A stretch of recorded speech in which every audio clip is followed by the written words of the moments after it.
Hello and welcome to Perspectives. My name is David Schoneman. I want to thank you for joining us. If you've been watching the program recently, especially in comparison to the older shows from the last few years, as we've been really here in Nashua running this show for a number of years now, you know that there's a contrast between what we've used to do and what we're doing these days, and that's because of what's going on in the country. Historically on this show, we've been looking at upcoming elections, taking a look at what's going on in state and local issues, and trying to inform people about what their choices mean for an upcoming election. Well, today's December 16th, 2024. We are now 6 weeks past Donald Trump's historic victory in November of 2024 when he regained the White House after having been out for 4 years. And we've been looking in the last few shows backwards towards the effect that this landslide victory has had on the course of America. And we're going to do the same today because things are changing very, very rapidly. It seems like current events are changing all the time at a faster pace than they were before. And so that's what we're looking at again today. I'm here with Dave Narkunas once again, my friend Dave, who was a candidate for state rep in Ward 4 in Nashua this last election cycle. And I've gotten to know him better. I hope you've gotten to know him better and enjoy some of his commentary on what's going on nationally. Dave, thanks again for coming in. Always happy to be. Great. Interesting piece of news came out over the weekend. I want to share that with our viewers here. A gentleman by the name of Rob Flaherty. He's a senior aide for Kamala Harris, part of, I assume, the campaign. He had a quote that was published widely in the last 12 or 24 hours. And it says that the Democrats are, quote, losing hold of culture. Democrats are losing hold of culture. I think that's a very interesting comment because he's talking about what's happening kind of in a macro picture, what's happening in America. And for Donald Trump to win like he did by a landslide, I think it's indicative of a change in culture. When Donald Trump says that his goal is to make America great again, he's talking about the economy, he's talking about the border, but there's a foundational element that I think is part of that statement, and that's the direction of the culture. What do you think about the changes you're seeing in culture? Do you see any of this? I can see a definitive wave of change. Okay. And I think it's grounded in like an attitude shift. Even myself, optimism. You can see more people being optimistic. Right. And it all stems from people just knowing that the direction is completely going 180 degrees from what it was, where we're going down a rabbit hole into nothingness. Yeah. And it's a complete 180 now. Yeah. And the beauty of this is that Trump's not even president yet, and he's effectuating change across the spectrum. And yes, when he's traveling to foreign countries, people want to shake his hand, or he's manhandling people. His strength and dominance and power is so clear and so strong to see that we don't have, no longer, we have a Sleepy Joe down in the basement. Or a ring kisser like Obama was. Right. We have somebody new, someone new. When Biden was elected, he famously took a line out of an old Western movie. He said, "There's a new sheriff in town," and there was nothing new about the Biden administration at all. It's the same old stuff that we've seen for so long. Now Trump's not using that language, but it's clear that there's someone new, something new happening in America. Yeah, I tell people this. The most important thing is to get him through the inauguration. Yeah. Don't count your chickens before they're hatched. Right. We have to take care of this guy, and this guy has to seriously, in my opinion, take security with the utmost regard. He really needs to not let anything get swept under the rug. He has to really make sure he dots his I's and he crosses his T's. Yeah. I'm sure that I'll say I'm sure. I don't know, right? But I hope that they're taking every single precaution with him that should be taken, because he's now not just a candidate. He's not even a former president. Now he's president-elect. And I think that's key.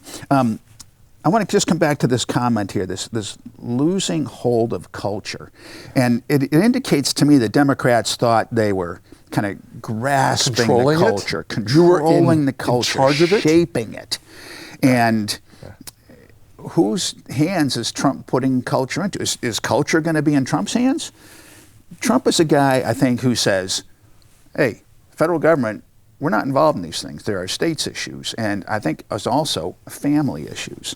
So, and local control issues. So I think that as the Democrats feel culture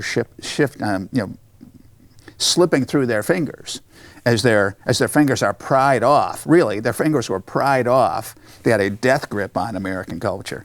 As their fingers are pried off American culture, the control for culture falls back into the hands of families, where it belongs, and a much better leader in Donald Trump than we ever had in Biden or Harris or Obama or even Clinton, going back that far. I think this whole era, this culture war era that to me began with Clinton and pursued through all the presidents we've seen since, a little ebb this way, a little ebb this way, and then a huge flow to the left with Obama and Biden and Harris.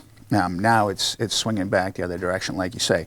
But when people gave Trump that landslide election, I think they wanted a better life, and a better life has a lot to do with culture. And I think something that's really important that I think that President Trump espouses, if you will, states are supreme. And I think he really legitimately is a constitutionalist, and he said this is separate from that. States are supreme. Right. And that's one of the things that was ingrained in me. Yeah. And then you let the people decide from that state. You don't like it, go to another state. Right. Well, exactly. Exactly. You can go to another state, and people do that all the time. And they do. I moved from Massachusetts to New Hampshire because I think New Hampshire is a better state than Massachusetts. I lived in California for a while too, and you don't want to go there either. But I think that with all the traveling we did this past summer, our family vacations out west, you see how life is different in different places, and it's not that difficult. You don't need a passport to move to a different state. Yeah. You just choose another city or town, or you want to have city life or rural life. What do you want? It's all there. You can go anywhere you want. Yeah, and people do. It blows my mind that people don't seem to see how easy it is to just get up and go. Right. I mean, yeah, I was talking with someone about it. You complain so much, just cross the border to another. It's not difficult. It isn't like you have to go to Canada or you got to go, to South America. You just go to another state. It's easy. Now, there's a certain amount of inertia involved. We were looking around the house the other day, and we got a lot of stuff. Oh, yeah. So what do you do with the stuff, right? So there's a certain amount of inertia involved in trying to move, but it is available, and people can move if they want to. They can go to a different state. So states are going to be, I think, increasingly are experiencing the fact that they're in competition for population. Yeah. Cities are in competition. Cities are in competition with rural areas, rural with cities and states, and all across the board. So, and it's in competition for people that have some resources to get an economy going, to support an economy. So it gives people the option, and I think you're right. Trump does say that many of these issues are not federal issues. We saw that certainly with Roe v. Wade. That Roe v. Wade decision took control away from states, put it into federal hands back in the 70s, and that was wrong. And what the Supreme Court did was reverse the error that the court made, not in deciding on issues of abortion, because that shouldn't have been their bailiwick anyway. It was on who's in control, states or federal government. And I think most people, even if they're abortion supporters, because most people voted for Donald Trump. So it's my assumption that most people think that these issues belong with the states too. So what are some of the things that people wanted to pry out of the hands of the Democrats? And it's interesting too. I really find it fascinating that guy said that they're losing their grip on culture. I think that's what they wanted to control all along. Well, the whole sentiment that resonates with me is that when I hear these individuals, the Democrat Party speaking, they're speaking straight out of 1984 George Orwell. Yes. Yeah. This really creeps me out to the point where this mirrors so closely to what you read in George Orwell, Eric Blair's book, 1984, about the control and the power and how to maintain the power, how to brainwash people. This is what's going on. John Kerry said something interesting too a few weeks ago. I don't know if we mentioned it on a previous show, but he was talking about climate change. That's his thing. I think he's a lunatic, but anyway, he's way off base. But it was interesting what he said. He said, if we can't do whatever he was suggesting at the time, he says, we're going to lose our ability to govern. He's not an elected official, but he wants to govern. His goal is to tell people what to do. And that's also very telling. Trump, I don't think, wants to govern. He wants to lead. And John Kerry doesn't want to lead. He wants to govern. He wants to control. And I think that's indicative, too, of what has been the Democrat goal and MO for now all these years. Clinton, not as bad, but certainly Obama, certainly Biden, and certainly would have been Harris. So what are some of the things that we're talking about? Current events. What are the things that people want? They don't want the government to be kind of influenced. They don't like in the culture. We certainly talked about all the gender stuff before. The things that are going crazy there with boys competing in girls' teams and boys using girls' locker rooms and all that sort of stuff. We touched on that before, but people don't want that. So that's something the Democrats were controlling, and Republicans have pried that out of their hands. We talked about that in our previous show, but today we can touch on what happened with Daniel Penny. He gave freedom back to people to defend themselves. Yes, he did. In the biggest way. Because the Democrat culture was saying you cannot defend yourself.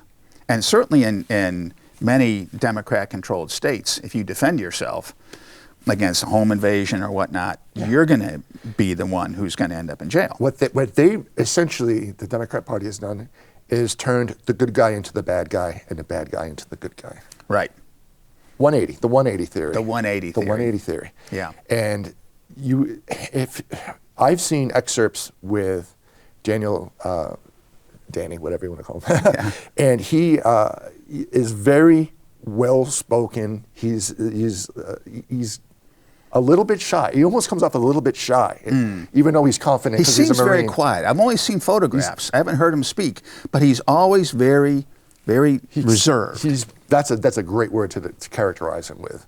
Reserved, serious, introspective, compassionate. And what I saw with him being interviewed with Judge Janine was a really composed, compassionate guy. And he made very clear that this wasn't going through, 5 or 6 boroughs or stops for like 25 minutes. The whole entire thing was like 5 minutes tops, is what he said. Everyone thinks that all you do is see me choking the guy out. And it was like... This was on a subway in New York City. And he was riding the subway, and some guy comes on the subway who threatened harm. And Daniel Penny is a former Marine. He has training in hand-to-hand combat and a lot of other things, and he sprang into action to protect his fellow riders. And he got a lot of congratulations, I think, and thanks. Yes, he did, from all different types of people, not just white people. Every type of person that was on that subway car was very, very happy and very grateful that he did what he did. Because I think, based on what he said when I saw him in the interview, he thought he would kill someone. He legitimately thought that he was going to kill someone. That the guy who got on. So he had it, and he said he would never be able to live with himself if he didn't step into action. If he hadn't done something. Yeah. I hope a lot of people will think the same. But Democrats in their war on culture and when their desire to control culture want to, as you say, make the bad guy the good guy and the good guy into the bad guy, and they want to stop anyone from defending themselves. They certainly are fighting against the Second Amendment too. I think the whole notion of the Second Amendment is that individuals, people have a right to defend themselves against a corrupt government and against anyone else who comes along. And Democrats don't want that to happen. And fortunately, even they recognize that they're losing that grip. So he was charged, and Daniel Penny was charged, big trial, never should have gone to trial. Right. And I think Daniel Penny's lawyers are, I don't know if they've decided yet, but they're talking about suing Alvin Bragg for what he's done to pursue this case against Daniel Penny. It's unconscionable, these attorneys. It's unbelievable, really. So Daniel Penny was acquitted. Yeah. And I think many people have spoken, certainly, on his behalf. The jury. This was a major win. Major win. This was a major win because now, not just for him, but for the country. Exactly. We can breathe now and know what is right again. Yes. Basically, I don't know how to say it. That's a great way to say simply it. That. What is right again. And I think when the Democrats took us down this path that has really been destructive, they call good evil and evil good. And that's what they've been doing. And now is right again. And I think wrong is wrong again. This is a wave. Yes. It's soon as Trump started, it's a gigantic wave of all positive things that, like dominoes falling down. Yes. In our favor. Yes. That's how to me, back to what you were saying again, about the culture, the change in the culture. That's what I feel. Yes. Optimism in a very positive way. Yeah. I haven't felt this in a long time. No, I agree with you. I haven't either. In a long time. Some of the other things that have been happening recently, which I think tie into culture, wasn't necessarily going to go the direction on the show with culture until that guy, Rob Flattery, acknowledged Democrats are losing the hold. We had the murder of that United Healthcare CEO, Brian Thompson.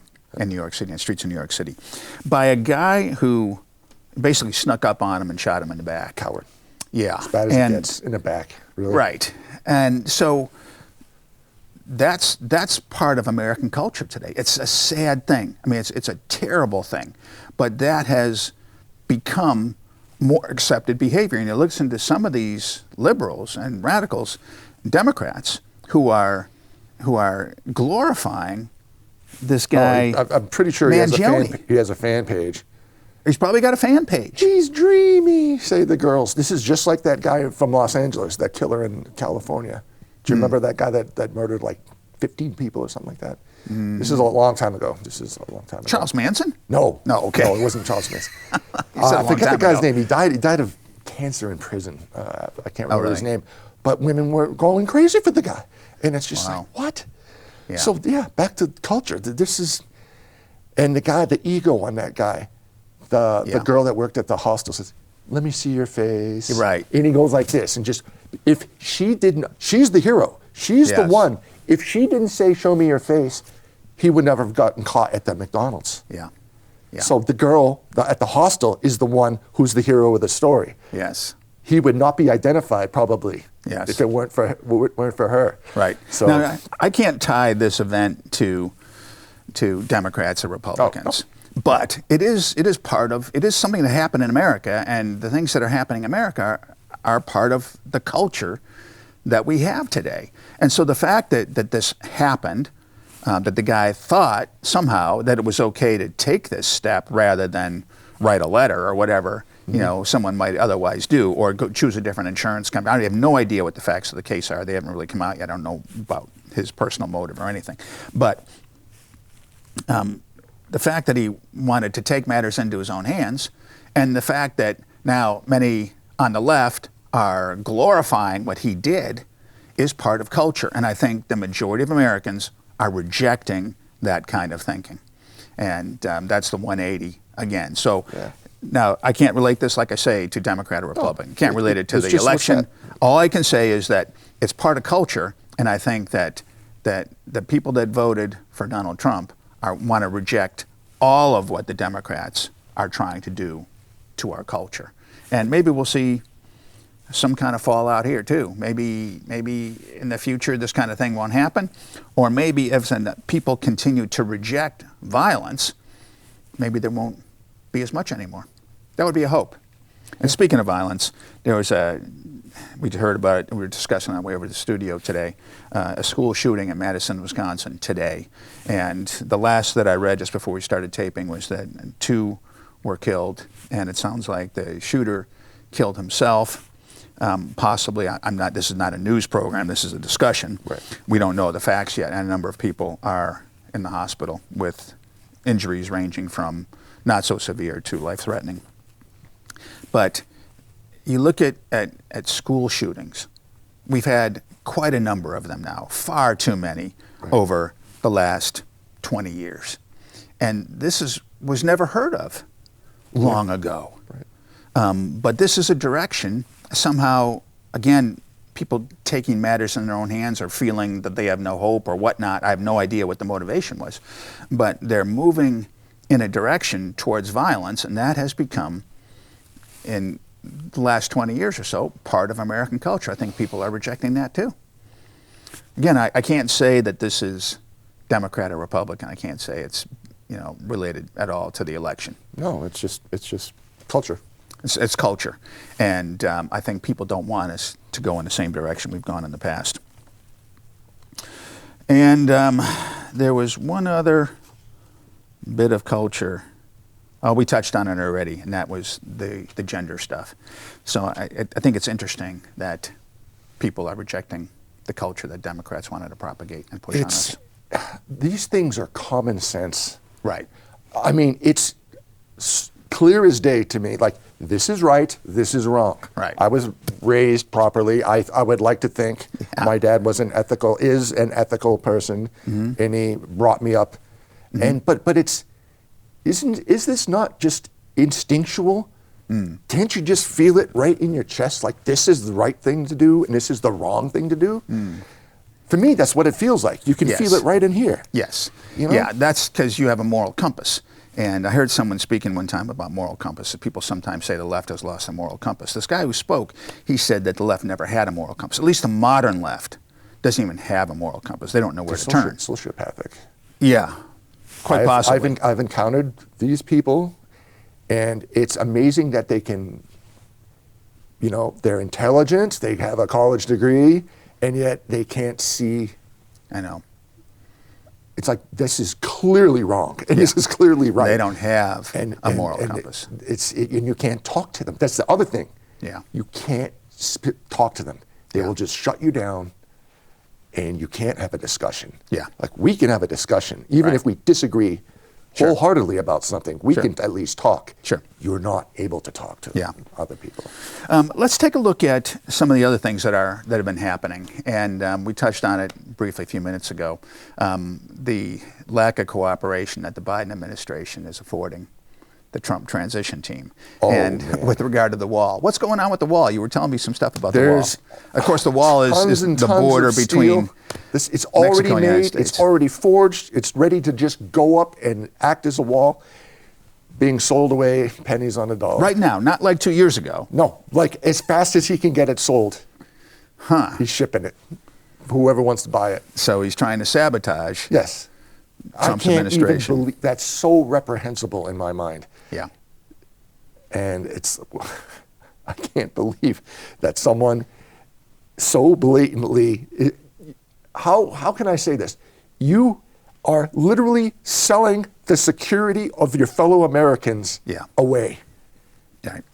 to spite someone else. Yes. It's about because spite. you lost. Yeah. It's Everyone knows that's what's going on. Spiting Trump, spiting the Americans who want a secure border, We bought spiting the voters. The taxpayers pay. We are getting defrauded out of our security. Yes. By him selling these giant chunks of wall for dirt cheap. Is he selling wall that's been constructed? It's already constructed, yes. I've seen, you got to see the videos of it. It's just stacks and stacks and stacks of it, like as far as the eye can see. So they're taking the wall down. No, it's stacked up in piles. Oh, I see. And they're just not, I mean, it's all set to just get put up like this. I see. And he's selling it. Selling it. Pennies on the dollar. Yes. I'm sure. Yeah, that's not going to help our... What else? I mean, what else is there? So there's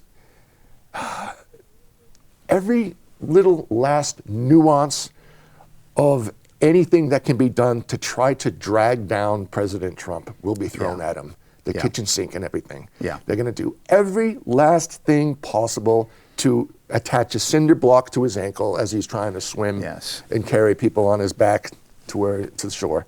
Yeah. And you could see it. Yeah. So, the only question now is, what's next? Yeah, what's next?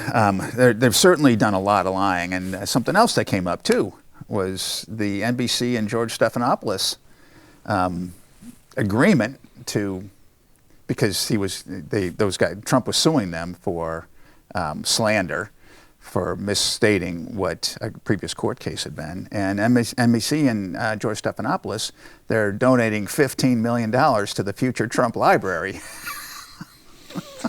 Yeah. How ironic is that, right? So they're trying to sabotage. How timely. So Right. they've been lying to sabotage, trying to sabotage Trump's campaign, and of course it didn't work. And now they're paying the price, and so they're going to be a big contributor to the Trump presidential library when the time comes. But they're going to do everything they can, everything within their power, whether it's having the news media continue to lie, or maybe have things sold off that could be part of the wall. But there are a few people who are a few Democrats who maybe are on the cusp, who are moving over and beginning to endorse and support some of the things that Trump wants to do. There is some momentum I have seen in Democrats supporting Trump. Mm-hmm. It's very nice to see. It's a delightful thing to see. Yes. People actually working together. Right. It makes it look like more the nonpartisan or less partisan way that we used to be. Bezos is playing ball. Right. And then what's his face from Facebook? Yep. Meta, whatever. He's playing ball. Yeah. Who would have thought? Right. And donating $1 million. Yeah. Who would have thought? But these guys are coming along. Yeah, I see it. We're running out of time here. But anything else you want to add that's going on culturally or news? Anything we've missed? Otherwise, we'll be getting together again 2 weeks. In another few weeks. I think we're pretty good. All right, good. Well, thank you very much, Dave, for coming in. I really appreciate it. And folks, I want to thank you, too, for tuning in once again. I'm here with Dave Narkunas, and my name is David Schoneman, your host on Perspectives. I hope you're enjoying the show and enjoying our conversation. If you have any questions or comments, please send us an email. We're always glad to listen to what you have to say. We're doing this show so that you can have some information. So thank you very much for tuning in, and we'll see you next time.